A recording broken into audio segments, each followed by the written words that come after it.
जी नाज़रीन, once again welcome back to my YouTube channel. मैं आपको अपने इस यूट्यूब चैनल में खुश आमदीद करता हूं और आज हम बात करेंगे दियामीर भाषा डैम की कंस्ट्रक्शन के बारे में। जी हां, प्राइम मिनिस्टर इमरान खान ने ऑर्डर्स दे दिए हैं कि दियामीर भाषा डैम की कंस्ट्रक्शन शुरू की जाए।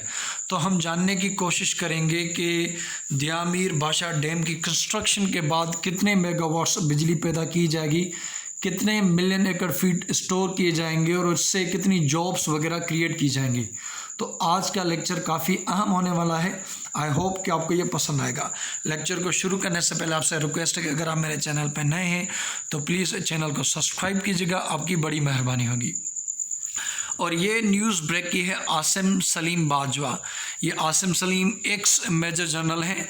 अभी एट द प्रेजेंट टाइम इन्होंने पीएम इमरान खान ने इनको न्यू असाइनमेंट दिए, इनको अपना असिस्टेंट मुकर्रर किया है, एक एडवाइज़र। तो उन्होंने एक ट्वीट की थी जिन्होंने बताया कि हम दियामीर भाषा डैम पे काम करना शुरू करें। उनकी ये ट्वीट मैं आपके लिए पढ़ देता हूँ। ये मैं पेन ले लूँ आपको समझाने के लिए। Announcing to start construction of Diamer Bhasha dam.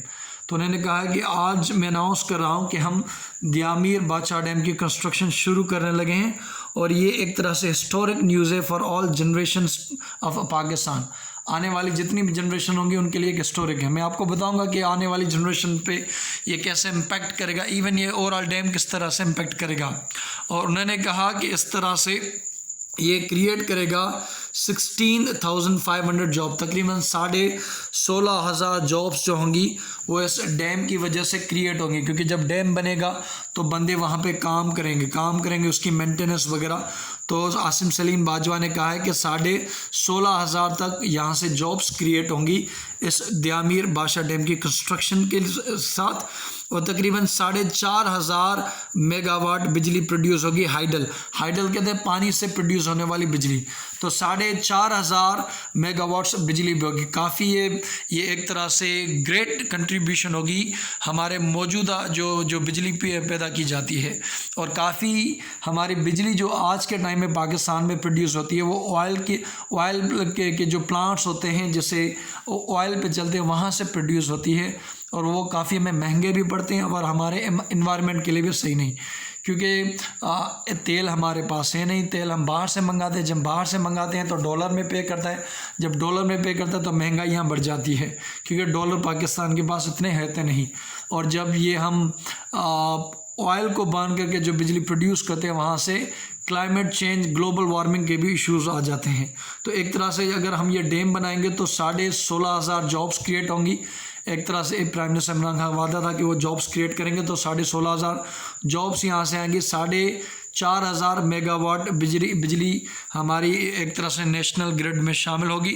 और तकरीबन 1.2 मिलियन, तकरीबन मीन्स 12 लाख जो ज़मीन होगी उसको हम पानी दे पाएंगे। मीन्स अपनी 1.2 जो हमारे मिलियन एकर्स होंगे लैंड के, उनको हम पानी दे पाएंगे, तकरीबन 12 लाख के करीब। और जो तरबेला डैम है उसकी एज 35 ईयर इन्हांस हो जाएगी। क्यों? क्योंकि एट द प्रेजेंट टाइम हमारी ज़्यादा से ज़्यादा जो एक तरह से इन्हांस है वो तरबेला पे और मंगला पे है। जब तरबेला पे है ज़्यादा है क्योंकि वहाँ हम स्टोरेज कैपेसिटी ज़्यादा करते हैं, बिजली के लिए ज़्यादा पानी वगैरह जमा करते हैं, तो एक तरह से जो तरबेला की लाइफ है उस पर असर होता है। अगर ये एक तरह से डैम बन जाएगी दियामीर भाषा डैम, तो वर्क जो होगा वो डिवाइडेड हो जाएगा और एक तरह से हमारी जो डिपेंडेंस होगी तरबेला पे ज़्यादा नहीं होगी, वो डिवाइडेड होगी। और इसमें ये दियामीर भाषा काफ़ी हेल्पफुल किरदार होगा। ये तो ओवरऑल था, लेकिन मैं आपको बताऊंगा कि हम डैम क्यों बनाते हैं, इसके क्या रीजंस होते हैं और पाकिस्तान को क्यों डैम्स बनाने चाहिए ज़्यादा। और एक तरह से ये उन्होंने कहा है कि the project was ready for construction. आज के टाइम में ये प्रोजेक्ट रेडी है कंस्ट्रक्शन के लिए। तो हम आगे चलेंगे कि ये कहाँ बनेगा, कितने पैसे खर्च आएंगे, कितनी जॉब्स वगैरह, वो सारा अगेन मैं आपको समझाऊंगा। लेकिन सबसे पहले मैं आपको एज अ तालिब इल्म मैं आपको समझाना चाहता हूँ कि डैम होती क्या है। डैम एक तरह से क्या है, इसकी आप डेफिनेशन यहाँ पर देख लें कि ये जो डैम होती है वो मैं आपको समझा रहा हूँ। सॉरी।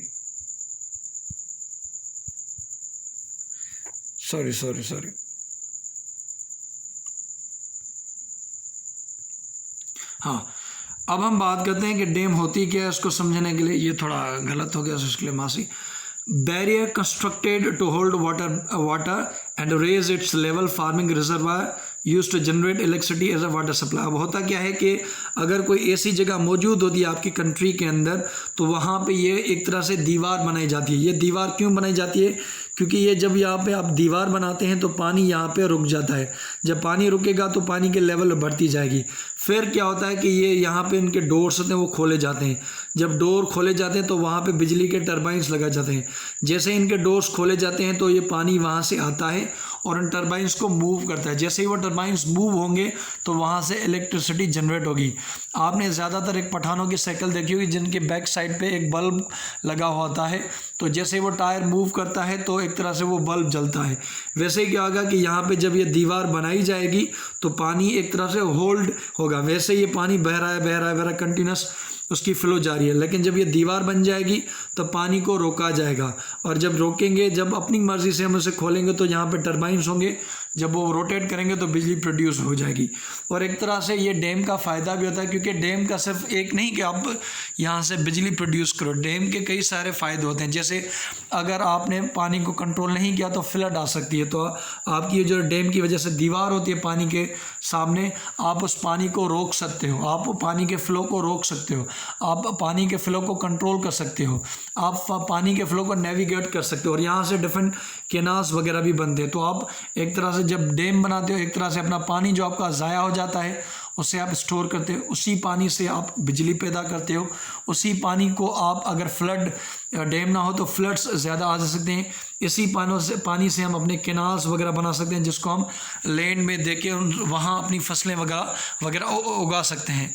लेकिन डैम एक तरह से कंट्रोवर्शियल भी हो जाती है, क्योंकि यहाँ पे जिस सूबे में ये डैम बनेगी ये पानी को कंट्रोल करेगी, तो पीछे वाले जो सूबे होंगे उनका इन सूबे पर डिपेंडेंस होगी कि कब ये डैम को खोलेंगे, कब यहाँ पानी आएगा। तो इसी वजह से बाज़ का तो सूबे में कंट्रोवर्सी भी हो जाती है। जैसे कालाबाग डैम, ये पंजाब में डैम बनी है, और इस वजह से सिंध वाले जो लोग होते हैं और केपी के वाले वो एतराज़ करते हैं, क्योंकि उनमें एक तरह से ट्रस्ट डेफिसिट है।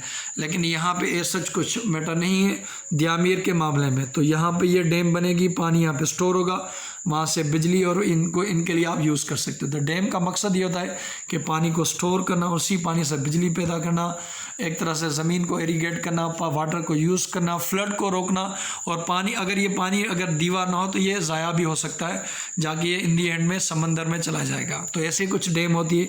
ये आप देख सकते हैं कि उन्होंने यहाँ पे उनके दरवाजे खोले, ये पानी आ रहा है, यहाँ पे टरबाइंस होंगे जो कि जनरेट बिजली करेंगे। अब हम बात करते हैं कुछ दियामीर बादशाह डैम की कुछ हिस्ट्री के बारे में, तारीख़ के बारे में, कि ये कब से शुरू हुए, कहाँ से शुरू हुए, और कौन से एक तरह से प्राइम मिनिस्टर ने उनको इनॉग्रेट किया था। दियामीर बादशाह डैम इस कंक्रीट फिल्ड ग्रेविटी डैम। ये कंक्रीट, क्योंकि इसमें ज़्यादा कंक्रीट यूज़ होता है तो उस वजह से कहा जाता है कंक्रीट फिल्ड डैम है। और एक तरह से अपनी शुरुआती स्टेजेस है कंस्ट्रक्शन की, क्योंकि इसके लिए ज़मीन ख़रीदनी होती है, एक तरह से लोकेशन को आइडलाइज करना होता है, तो वो उसका ज़्यादातर चीज़ें हो चुकी हैं। और आपसे ये भी एमसीक्यू में पूछा जा सकता है, आपको पता होना चाहिए कि किस रिवर पे बनेगी, क्योंकि पाकिस्तान के अंदर जैसे झेलम है, आपके यहाँ इंडस है, रावी है, तो किस रिवर पे ये बनेगी, तो आपको पता होना चाहिए कि इंडस रिवर पे ये बनेगी। ये हमारा रिवर है जो आ रहा है, और यहाँ पे आपको बताइए कि कोहिस्तान डिस्ट्रिक्ट, बाज़ का ये भी एमसीक्यू आ सकता है कि दियामीर बादशाह डैम किस डिस्ट्रिक्ट में बनेगी, तो ये कोहिस्तान डिस्ट्रिक्ट में बनेगी, जो कि खैबर पख्तूनख्वा में केपीके में मौजूद है। और एंड दियामा डिस्ट्रिक्ट, और दूसरी दियामा डिस्ट्रिक्ट जो कि गिलगित बल्तिस्तान में, और इसी वजह से इसका नाम बना है दियामार, क्योंकि जब हम कहते हैं दियामार डैम, तो दियामार उस इलाके का, उस डिस्ट्रिक्ट का नाम है। तो आपको पता होना चाहिए कि ये जो दियामार जो डैम है हमारी, ये 2 सूबों के डिस्ट्रिक्ट में वाक़ है। एक आपकी मौजूद है खैबर पख्तूनख्वा जिसका नाम है कोहिस्तान डिस्ट्रिक्ट, और दूसरा जो है वो है दियामार डिस्ट्रिक्ट। और ये जो है गिलगित बल्तिस्तान के अंदर मौजूद है। जो रिवर होगा वो रिवर इंडस होगा। आप यहाँ पे देख सकते हैं ये पूरा पाकिस्तान है, और यहाँ पे आप ग्रीन में देख सकते हैं ये इसका नाम लगा दियामीर डिस्ट्रिक्ट। ये कश्मीर का इलाका, ये वाला इलाका हमारा इलाका है, आज़ाद जम्मू एंड कश्मीर, ये इंडिया का इलाका है, और ये गिलगित बल्तिस्तान है। तो यहाँ पे, और ये केपी की पीछे से, ये पंजाब, ये आपका बलूचिस्तान, ये आपका सिंध। तो ये डैम यहाँ पर बनेगी केपी के और आपके गिलगित बल्तिस्तान के बीच में बनेगी। तो केपी के जो डिस्ट्रिक्ट है वो है कोहिस्तान, और जो दियामीर के डिस्ट्रिक्ट में गिलगित बल्तिस्तान की जो डिस्ट्रिक्ट है वो दियामीर, और इसी वजह से इसका नाम भी यही पड़ा है। अगेन अगर मैं आपको स्ट्रक्चरल आपको मैप पे दिखा सकूं तो ये यहाँ पे बनेगी। ये आपका बलूचिस्तान आ गया, ये सिंध, ये पंजाब, ये KPK और ये गिलगित बल्तिस्तान, ये यहाँ पे कश्मीर। तो ये डैम आपकी यहाँ बनेगी। अगेन एक और मैंने मैप निकाला है आपको दिखाने के लिए ताकि आपकी हो जाए। यहाँ पे जहाँ पे जो रेड स्पॉट है ये डैम वहाँ पे जाके बनेगी। तो आपको बताना चाहिए कि यहाँ बनेगी। ये खैबर पख्तूनख्वा, ये गिलगित बल्तिस्तान, इनके बीच में ये रिवर है इंडस रिवर, यहाँ पे बनेगी। आप देख सकते हैं ये। Its foundation stone was laid by then prime minister of Pakistan 1998। तो 1998 में जो प्राइम मिनिस्टर थे नवाज शरीफ थे, उन्होंने उसका फाउंडेशन स्टोन रखा था। तो ये जो उसका जो बुनियाद रखा था वो प्राइम मिनिस्टर जब वहाँ के दिन उस टाइम के नवाज शरीफ ने रखा था 1998। आपको ये MCQ के तौर पे याद होना चाहिए कि इसका जो बुनियाद रखा गया था वो 1998 में रखा गया था। The dam site is situated near place called भाषा, हिज नेम इज। तो ध्यामीर भाषा जब कहते हैं तो उसका नेम इस वजह से पड़ा है कि जहाँ पे ये डैम बन रही है उस इलाके का जो नाम है वो भाषा है, इस वजह से ये डैम वहाँ पे बन रही है, भाषा डैम। ध्यामीर भाषा डैम की अब बात करें तो ये कहाँ पे शामिल हो जाता है? ये हमारी नेशनल वाटर सिक्योरिटी स्ट्रेटजी है। एक पाकिस्तान की हुकूमत ने का बहुत अभी रिसेंट टाइम में एक पॉलिसी बनी जिसका नाम है नेशनल वाटर सिक्योरिटी स्ट्रेटजी। जी हाँ, जैसा कि जानते हैं कि पाकिस्तान जब 1947 में बना था तो काफ़ी सारे पानी मौजूद था, लेकिन आज के टाइम में कुछ हज़ार एक बंदे के लिए मौजूद था, जो कि एक तरह से बहुत ज़्यादा था। लेकिन आज हम एक वाटर स्ट्रेस्ड कंट्री बन गए हैं, पानी बिल्कुल कम है हमारे पाकिस्तानी लोगों के लिए। तो उसी चीज़ को टैकल करने के लिए, पानी को यूज़ करने के लिए, पानी को एक्सप्लॉइट करने के लिए, पानी से फ़ायदा लेने के लिए हुकूमत ने एक पॉलिसी बनाई थी जिसका नाम है नेशनल वाटर सिक्योरिटी स्ट्रेटजी। और इसी तहत पानी को डिस्कस किया जाता है कौन से डैम बनने चाहिए, कितने डैम्स वगैरह बनने चाहिए। द सिक्योर और कंट्रीज एग्रीकल्चर एनर्जी रिक्वायरमेंट। अब ये है कि जब ये ध्यामीर भाषा डैम बनेगी तो कंट्री की जो एग्रीकल्चर नीड है और कंट्री की जो एनर्जी नीड है वो यहाँ से पूरी हो जाएंगी, क्योंकि हमें एक तरह से ये पानी चाहिए, हमें ये पानी स्टोर करना है, हमें ये पानी सेव करना है, ताकि जो हम ज़मीन, क्योंकि पाकिस्तान एक एग्रीकल्चर कंट्री, तकरीबन 80 के करीब जो बंदे मौजूद हैं वो एक तरह से इसी एग्रीकल्चर पे डिपेंड करते हैं। सारे बंदे 80% ऑफ पाकिस्तानी पॉपुलेशन इसमें एंगेज होती है, अपना रोज़गार वहाँ से तलाश करती है। और एनर्जी के काफ़ी सारे क्रोनिक मसाइल रहे हैं पाकिस्तान के, तो एनर्जी के भी मसले हल हो जाएंगे। Ensuring water security is a government first priority. और इसी वजह से, क्योंकि अगर आने वाले में 2025 में यूनाइटेड नेशन की रिपोर्ट है कि पाकिस्तान में पानी कम हो जाएगा, तो गवर्नमेंट की ये कोशिश है कि किसी तरह से पानी को सिक्योर किया जाए, पानी को बचाया जाए। और इसी तरह जब हम ये डैम बनाएंगे तो एक तरह से जो लोकल मटेरियल्स हैं और लोकल एक्सपर्टाइज हैं हम उनको भी यूटिलाइज़ कर लेंगे। जब हम लोकल लोगों को यूज़ करते हैं, लोकल मटेरियल यूज़ करते हैं, लोकल बंदे यूज़ करते हैं, तो एक तरह से इकोनॉमिक एक्टिविटी होती है और एक तरह से रेवेन्यू जनरेट होता है, लोगों को जॉब्स वगैरह मिलती हैं। और तकरीबन जैसे मैंने आपको बताया 1.23 मिलियन एकर्स ऑफ लैंड उनको पानी दिया जाएगा, उसमें एग्रीकल्चर के तौर पे यूज़ किया जाएगा। और तकरीबन ये भी गवर्नमेंट के तरफ से किया गया है कि 78.5 बिलियन जो लोग पैसे होंगे वो खर्च किएंगे उस एरिया को डेवलप करने के लिए। तो डैम जब ये डेवलप होगी तो उस एरिया को भी डेवलप किया जाएगा। और तकरीबन गवर्नमेंट कह रही है कि 78.5 बिलियन पैसे जो हैं वो यूज़ किए जाएंगे उन एरियाज़ को डेवलप करने के लिए। The dam will also brought major source of flood mitigation. जब फ्लड ज़्यादा, जैसे 2002 में सिंध में काफ़ी तबाही बचाई थी फ्लड्स ने, तो वो भी हम रिस्क कम कर देंगे। और बिलियंस डैमेज जो काज होता है हर साल फ्लड की वजह से, वो भी हम कंट्रोल पाएंगे हमें। लेकिन वीडियो को एंड करने से पहले मैं आपको बता दूं कि पाकिस्तान के अंदर मौजूदा टाइम में आप सुन के हैरान हो जाएंगे कि कुल छोटी बड़ी मिला के 150 डैम्स पाकिस्तान के अंदर मौजूद हैं। छोटी बड़ी मैंने कहा, और ज़्यादा हमारा इन्हासार जो था तरबला मंगला पे था। लेकिन आपको जान के हैरानी होगी कि इंडिया जो हमारा नीबर है, जो हमारा एक तरह से आर्क एनिमी है, उनके यहाँ तकरीबन 3200 डैम, जी हाँ 3200, हमारे यहाँ 150 डैम्स है, 150 डैम है, इंडिया के अंदर 3200 डैम्स मौजूद हैं। और आपको और सुन के हैरानी होगी कि चाइना जो हमारा फ्रेंडली कंट्री नीबर, वहाँ पर 87,000, जी हाँ 87,000 डैम्स चाइना ने अपनी डैम्स बनाई हैं और अमेरिका ने 84,000 डैम्स बनाई हैं। तो उस वजह से वहाँ इलेक्ट्रिसिटी होती है। इलेक्ट्रिसिटी आपको काम आती है अपने घर के काम करने में, अपनी जो आपकी फैक्ट्रीज होती हैं चीज़ों को प्रोड्यूस करने में, तभी ये कंट्रीज अपनी चीज़ें प्रोड्यूस करते हैं, मैन्युफैक्चर करते हैं।